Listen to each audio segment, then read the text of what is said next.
Assalamualaikum warahmatullahi wabarakatuh. Perkenalkan, nama saya Yurika Ananta dari kelas 11 IPS 2. Di sini saya akan membacakan karakteristik wilayah perairan dan daratan Indonesia. 1. Karakteristik wilayah perairan. Adapun karakteristik yang termasuk dalam wilayah perairan sebagai berikut. Yang pertama, danau. Danau merupakan permukaan bumi berupa cengkungan di darat yang sangat luas dan digenangi oleh air yang dikelilingi daratan. Berdasarkan cara terbentuknya, danau dibagi menjadi 3, yaitu danau vulkanik, danau tektonik, dan danau buatan. Danau yang terbentuk dari letusan gunung berapi disebut sebagai danau vulkanik, sedangkan danau yang terbentuk oleh adanya pergeseran muka bumi disebut danau tektonik. Danau yang sengaja dibuat oleh manusia dengan cara membendung aliran sungai biasa disebut sebagai danau buatan atau waduk. Selain itu, berbagai peristiwa alam yang bisa membentuk danau, misalnya pengikisan tanah atau erosi, pelarutan batuan kapur oleh air hujan, dan gerakan kulit bumi. Danau dimanfaatkan sebagai tempat pengairan sawah, tempat melihara dan penangkapan ikan, tempat persediaan air, dan objek wisata. Yang kedua, sungai.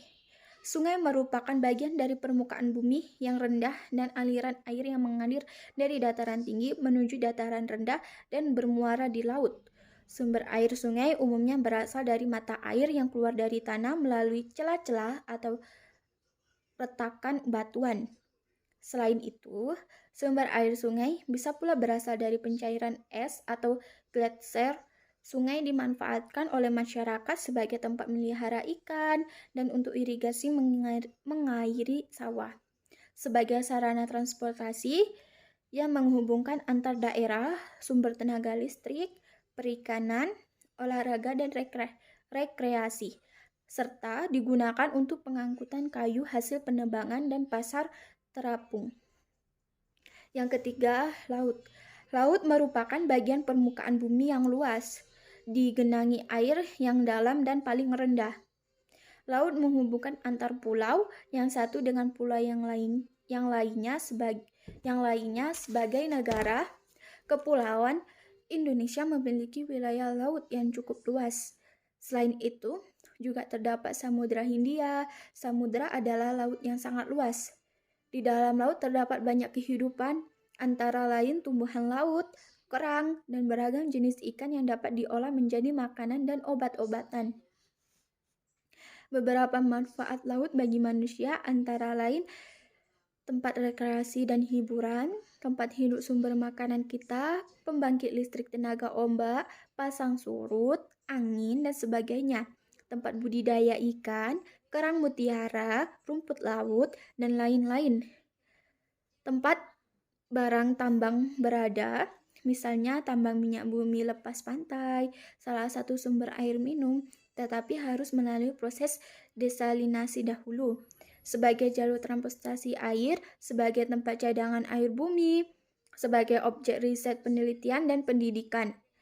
Laut merupakan penyumbang terjadinya hujan dan pengatur iklim, serta air laut dapat diolah menjadi garam. Yang keempat, rawa. Rawa adalah yang rendah, umumnya di daerah pantai dan digenangi air. Biasanya banyak terdapat tumbuhan air. Rawa terbentuk secara alami. Genangannya dapat bersifat musiman ataupun permanen dan ditumbuhi oleh tumbuhan. Indonesia memiliki lebih dari 23 juta hektar rawa. Yang kelima, teluk.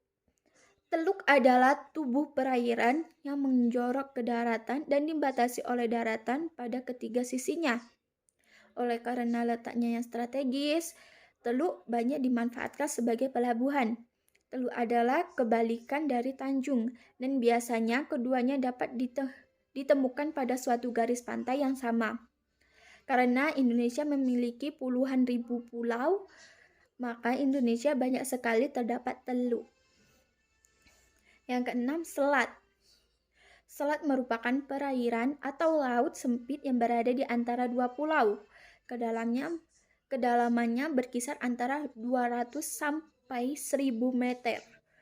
Negara Indonesia dikenal sebagai negara maritim karena memiliki wilayah laut yang terbentang luas.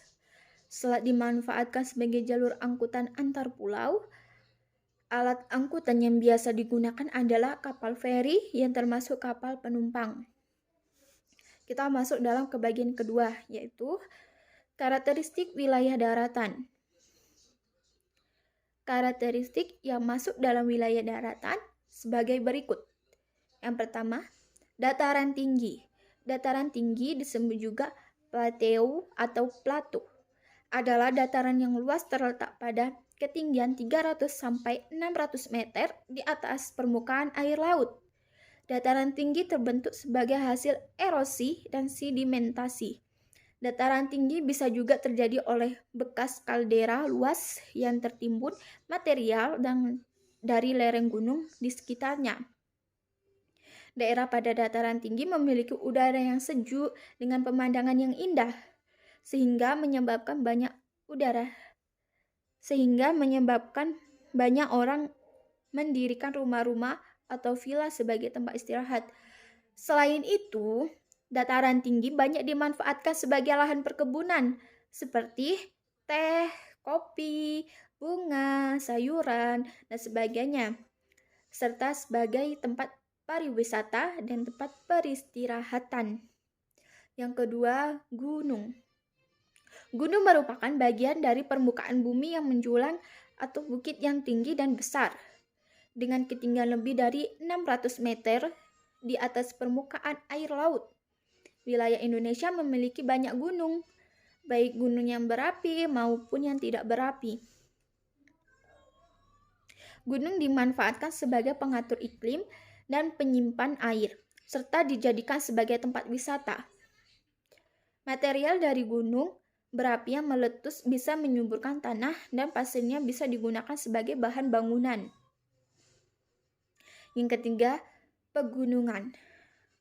Pegunungan merupakan rangkaian gunung yang saling menyambung satu sama lain, tinggi, luas, dan memanjang dengan mencapai ketinggian lebih dari 700 meter di atas permukaan air laut, sehingga di daerah pegunungan udaranya sangat sejuk dan segar.